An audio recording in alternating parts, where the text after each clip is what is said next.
Hey everybody, it's Jeff. Before we get started, I want to tell you a little bit about the latest series on Your Move called Who Needs God? We're excited about this series because we think you'll find that it gives you the opportunity to face questions that rattle around in pretty much everybody's mind, regardless of how religious you may or may not be. Our hope is that you find some answers to those questions, or at least a solid direction for how to process those questions in the future. Sometimes, gathering with others to talk about our questions brings us clarity as well. That's why we created a tool for you to do just that, specifically for the Who Needs God series. Visit our website or the app to find conversation starters tailored to each episode of the series. It's a PDF of questions designed to tee up discussion that you can download for free. And if you need tips for facilitating these discussions with friends, family, neighbors, or coworkers, check out the Gatherings page via the Connect tab on the Your Move app or visit yourmove.is/gatherings. We really do believe that the next 30 minutes will help you make better decisions and live with fewer regrets. So today, we're going to begin with Andy's first message in a 6-part series, Who Needs God? Americans are migrating away from religion at an unprecedented rate, Christianity in particular. Once upon a time, Americans believed religion offered solutions. Today, religion is viewed by many as the problem. Who needs God? Who needs God? And do we really need God? For some people, the question isn't really, do we need God or who needs God? For a lot of people, the real question is, do we need religion? Who needs religion? And more Americans than ever are giving up on or backing away from religion. They disconnect from religion, they disconnect from God because they just don't need it. And it's not because they have found atheism so appealing, it's because they have found religion or the God of their childhood so unappealing. It's not because they've investigated the truths around or the teachings around atheism as much as they've just disconnected from something they just don't feel like they need anymore, that doesn't even seem real anymore. It's not an attraction to atheism, it's just that religion just doesn't hold the attraction that it used to hold. In fact, many would say that religion is actually the problem. Growing up, we were told that religion has the answers, that God has the answers, church has the answers. Now more and more people, especially in this country, are saying, no, the opposite's true. Not only does religion not offer us any answers, religion is actually part of or actually the problem. In fact, in a debate not too long ago, one of my friends was debating somebody I'm going to introduce you to in just a minute in the midst of this message, and my friend asked a compelling question. He said, well, then where does evil come from? What is the source of evil? And the person he was debating said, religion, and the entire audience erupted in applause. Immediately following 9/11, Sam Harris began to write a book that he would eventually publish under the title, The End of Faith. The subtitle of the book is Religion, Terror, and the Future of Reason. Religion, Terror, and the Future of Reason. And this is basically a scathing critique of all religions. And when he turned in the manuscript, the first publisher turned it down. Second publisher turned it down. In fact, he was turned down by over 12 publishers. Now, when you write a book and 12 publishers say, we don't want your book, that should tell you something. And the assumption among the publishers, and we can understand this, is there is no appetite in America for a book that criticizes Christianity. There's no appetite among Americans right now after what we've just experienced that's going to critique all religion. I mean, if you wrote a book that was critiquing Islam, maybe. But you're basically attacking all religions. So finally a publisher took the manuscript and published it. And his book stayed on the New York Times bestsellers list for 33 weeks. And it was effective because many Christians in this country came unglued when they read what he said. And so they began to email and they began to bombard him with letters and critiques. So he came out with another book entitled Letter to a Christian Nation. In this short book, he takes apart Christianity and basically says religion is part of the problem and Christianity in particular is part of the problem. The same year this book came out, Richard Dawkins published his famous book, The God Delusion. Here is an educated Oxford teacher, professor, super bright guy, and he doesn't simply write a book about atheism. He takes everything he believes as an atheist and he aims it at religion, the God delusion. In the opening of his book, he says this. He says, if this book works as I intend, why'd you write this book, Richard? I'm about to tell you. If this book works as I intend, religious readers who open it will be atheists when they put it down. He sold over 3 million copies. It was published in 35 different languages. The following year, Christopher Hitchens, the British journalist, Christopher Hitchens published his book, God is Not Great. God is Not Great. How religion, the subtitle, How Religion Poisons Everything. Now, immediately, these guys are like rock stars. They're on late night television. They're doing debates on campuses. They're doing speeches on campuses. Millions and millions of people are writing their book. And what turned out is that this group that are now called the New Atheists, this group gave voice to what a significant percentage of the population was already thinking. And that is, religion is, in fact, the problem. Now, the interesting thing was, after all of this literature, and some of you have never heard of these gentlemen, some of you have read their books, some of you have never heard of their books, but here's what happened in our country. While there was not a surge in atheism, in other words, while it's not like thousands and thousands and tens of thousands of people suddenly overnight abandoned church, abandoned God, and check the atheist box, what did happen was there was an immediate migration from all religions and all religious activities in this country into a brand new category of people. That tens of thousands of people just disconnected from religion altogether. Not because they were embracing atheism, but they just realized, I just don't believe anymore, and perhaps religion is the problem. And as we look around the world today, it's understandable why people would begin to come to that conclusion. Not a particular religion, but religion in general. And this created a new category of people that you may have heard of, and you may not have heard of, that are known as the nones. The nones are essentially this new group of people, they're not new group, but has a new name for a group that's been around for a long time, of the unaffiliated or the non-affiliated, the non-affiliated. That is, we've not embraced anything, we've just disconnected from religious affiliation. We haven't joined the new religion. We're not necessarily atheists, we wouldn't even label ourselves as agnostic. We just know what we're not. We're not sure at this point what we are, but they're known as the nones. It's about 23% of the U.S. population. About 35% of millennials, primarily male, primarily educated, primarily left-leaning politically, theologically agnostic or theologically apathetic, don't know, don't care, don't feel like I even need to know. The nones are not hostile toward religion necessarily. They're just not affiliated with it. Now, here's the thing. I can't speak for all religions, obviously. I can't speak for all of Christianity, obviously. But here's what I'm absolutely convinced of. That the migration from Christianity and from the Christian church and from, the Christian church in this country in particular, the migration, and there has been an enormous migration away from the church in this country, that the migration away from Christianity in this country is the church's fault. It lies at the feet, the responsibility lays at the feet of people who do what I do and people who gather like we gather weekend after weekend after weekend. That the reason so many people have disengaged from the church, it's not because of the message, it's oftentimes because of the messenger, it's because of the vehicle, it's because of the media, it's because of the way things are talked about. But at the end of the day, it's not the nones' fault that they found Christianity so unengaging and so unappealing and so unscientific and so irrational. It's my fault. It's our fault. People, and here's why I say that. Because when you open the Gospels, when you read Matthew, Mark, Luke, and John, when you look at the way that Jesus interacted with people, the person who's at the epicenter of everything we believe and everything we do as Christians, when you read the Gospels, you discover that people who were nothing like Jesus liked Jesus.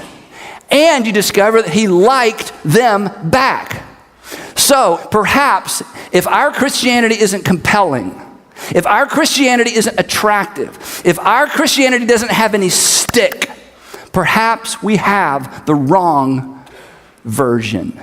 Now, the thing that convinces me that in fact I think we have the wrong version is all the deconversion stories that I've listened to and heard. And every time I hear one and somebody says, I've walked away from Christianity, I think in my heart, but wait. That's interesting, that's fascinating, that's heartbreaking, that's curious. But none of those are reasons to walk away from the faith. So, in this series, I want to address that. In this series, if I had the power, I would like to correct that. And I would like for all of those, for those of you who would consider yourself a none, I would love for you to track with us throughout this series. I mean, I'll tell you my agenda. My agenda is to present perhaps Christianity to you in a way that has never been presented before, not because I have unique insight, not because I've stumbled across something that no one else has ever stumbled across, but because I think as Americans, we have embraced the wrong version. It's kind of the new American standard version of Christianity, and it is not appealing. And in some cases, as we'll discover, it's not even accurate. So today, to begin our discussion, I want to go way outside to the furthest region of this discussion, and today's message is entitled Atheist 2.0. Atheist 2.0. Because I want to talk today about what it means to embrace atheism, and here's why. Not because so many people have stepped across that line and considered themselves atheists, but because so many people have stepped toward that line. And here's the thing, and you know this. You cannot move away from something without moving towards something else. You can't move away from something without moving towards something else. So for those of you who've said, you know what, I've lost faith in traditional religion, I've lost faith in the God of my childhood, I've lost faith in God as God has been presented, I've moved away from that, the truth is, without meaning to, without being intentional, you have stepped in this direction. And the other reason I want to talk about this is the new atheist, this group of men that I referred to before, and it's mostly men in this category, this new group of writers who've written so much recently and who are so popular in pop culture right now, this group of men, the new atheists, have updated us on what it means to be an atheist. They've updated atheism for the rest of us. And as you're going to discover, and as you need to know, especially if you've disengaged from Christianity or disengaged from religion, atheism is way more than simply disbelief in God. Atheism isn't just disbelief in God. Atheism is actually a complex belief system that logically leads to some unsettling conclusions. And you should know this. Not because the atheists are wrong. In fact, let me be clear. Today is not an argument against atheism, and today is not an argument for theism. Today is just a glimpse at what it means to embrace the tenets of atheism, because you should know. Because as you step away from, you step towards. And we all owe it to ourselves to know. And I'll be fair. Most people embrace Christianity before they know what they're getting into. And most people, I believe, embrace atheism or move toward atheism before they know what they're getting into. It cuts both ways. Atheism is a complex belief system that logically leads to some unsettling conclusions. But let me be fair in this way as well. Just because something is unsettling does not mean it's not true. But let's be fair. Unsettling is not a truth test. Something can be unsettling and true at the same time. For example, your teenage daughter's boyfriend. It's true, that is her boyfriend, and then you met him, and that was unsettling. It was both unsettling and true, right? So every day in our lives, we bump up against things that are unsettling and true. But as we think about atheism, just as we'll talk about when it comes to Christianity, when it comes to atheism, it is a complex belief system. It's way, way more than I just don't believe in God. Because once you detach from believing in God or believing in a personal God, you, perhaps knowing, perhaps unknowing, begin to embrace a different worldview. So today, I want to go over several things that you must embrace to be a good atheist. In other words, if you're going to be a consistent good atheist, here's some things that you must believe. Here's some things that you should consider. And I'll tell you up front, these first three, if you've disconnected from God or church, or you would say, yeah, I'm a nun, I'm a proud nun, I don't mind people knowing. The first three things may be things that you think, wait, I don't believe that. I don't think that's how the world works. That's not the way I think. But my point today is to present to you the alternative to theism. So let me be clear. Once God is out of the picture, once a personal God is out of the picture, once Creator God is out of the picture, this is what we're left with. And it may be true even though it's unsettling. But we should know what we have stepped towards. We should know what we're getting ourselves into. So, real quick, the first one is the illusion of mind. The illusion of mind. There is no such thing as mind if the universe is governed by the law of physics. Mind is an illusion. Here's what I mean by mind. If to be blunt, there is no you in there. There's just biology. Your biology, I'm biology, governed by the laws of physics, period. There is no you. You are chemistry and biology governed by physics. Now, the most stark illustration of this, interestingly enough to me, the one that really kind of made me stop and really think about what this would look like, actually came from Christopher Hitchens, the journalist that I mentioned a while ago. Christopher Hitchens died in 2011 from pneumonia that was related to the cancer that he had been battling for a long time. And so along the way, the doctors would say what doctors normally say. They would say, Christopher, your body is reacting, your body is responding, your body's trying to, your body's fighting, your body's giving into, and they would talk about his body. And in the book, he said, I eventually said to my doctors, I don't have a body. I am a body. Now, when I read this, I just had to stop and think, wow, there it is. That's it. If I'm just biology governed by the laws of physics, I don't exist. There's just body. That imaginary thing in my mind that's different from my brain doesn't exist. I don't have a body. There's no Andy. There's just biology that somebody labeled with 4 letters. It means that you're biology and I'm biology. So here's when I read this, I thought, what would it be like to live that way? So I tried. I was going to try for a whole day. I got about just a few hours, then I thought, what would it look like to live as if there's no I and there's no you, that everything is only biology? And it was so difficult. I couldn't even think that way. I thought, okay, Sandra, my wife, is just biology, and my kids are just biology. Now, this may be true. There may be no you, there may be no I. We may just be biology that just kind of crowded in here or just tuned in. It may be true. But it is virtually impossible to live that way. And here's what I know about you. We've never met. You do not want to be treated like biology.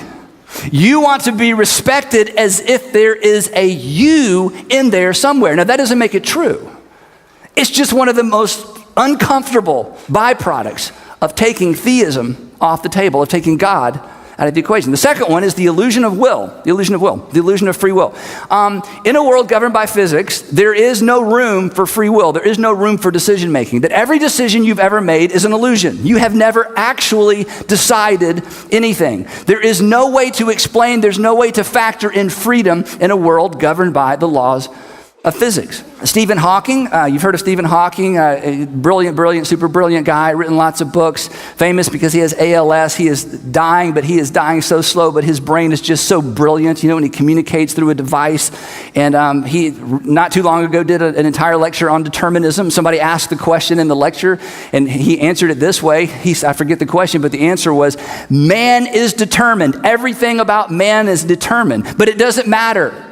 Since it's determined, it doesn't matter because you can't do anything about it anyway. And the audience kind of nervously laughed. It's like, that's true. If it's all determined, then it almost doesn't matter that it's determined because I don't have any control. I don't have any choice in the matter anyway. But then he wrote this. This is so funny. Again, kind of poking fun at his own position. He writes, I have noticed that even people who claim that everything is predestined and that we can do nothing to change it look before they cross the road. Now, this is someone who believes in determinism. He says, you know what? There is no room for free will. There is no room for choice in a world governed by physics. But I have noticed we continue to live as if we have a choice.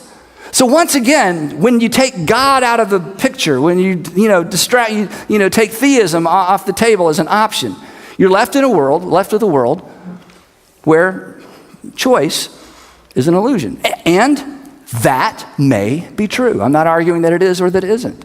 The other illusion, the third one, is the illusion of value. This is the most disturbing one to me personally. That in a world where there is no personal God or no creator, in a world that however it got here, that we're biology and chemistry governed by the laws of physics, there is no inherent or actual value. That all value, I'm not talking about monetary value, anything you value, relationships, people, your kids, your job, the whole idea of value is all an illusion. In other words, if I had a box and I said, hey, I've brought you some values, what would be in the box? Nothing.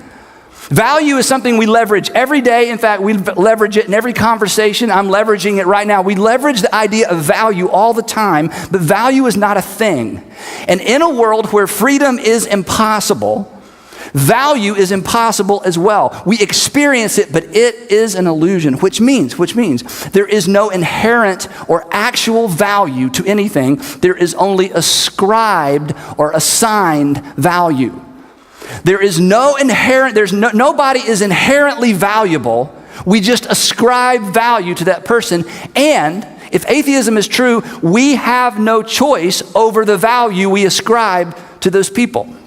Another way of saying it is this, that just is just what we want it to be.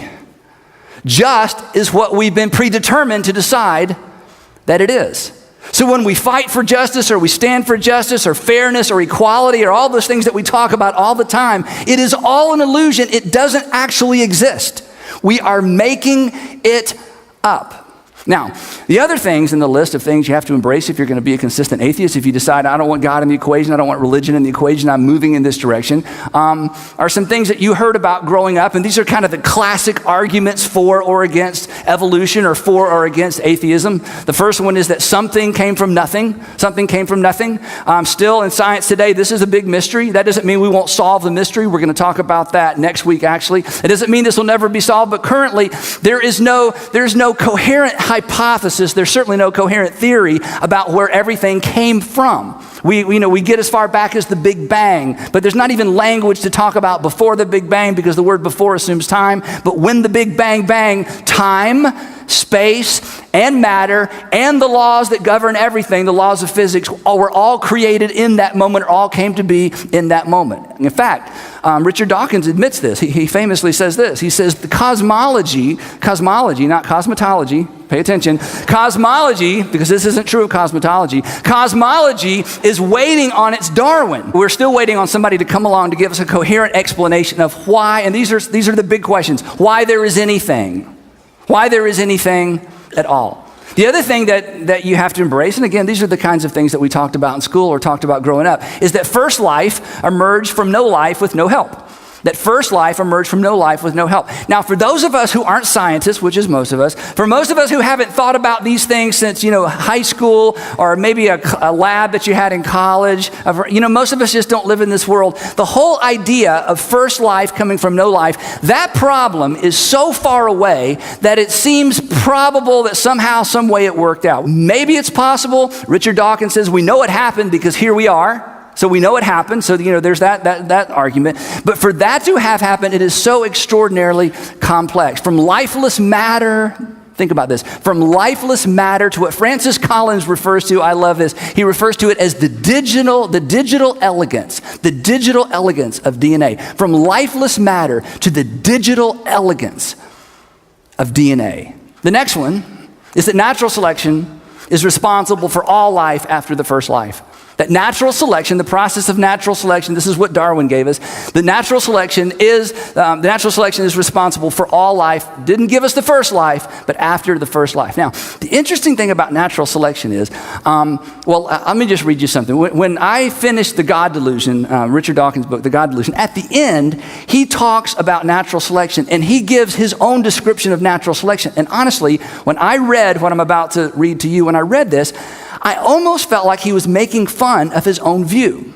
But as I've read his book and listened to him speak, I realized what he was doing. He was taking what's a very lifeless conversation, the whole idea that there is no God, that anybody that believes in God, it's a delusion. And he's trying to bring back some of the excitement and the energy and the awe and the wonder that all of us should have about the complexity of life. And so this was his attempt. So this is his explanation. This is straight out of his book, The God Delusion, toward the end. This is his description of natural selection. I just want to read it straight out of the book. This isn't something I've taken out of context. This is exactly what he says. Think about it.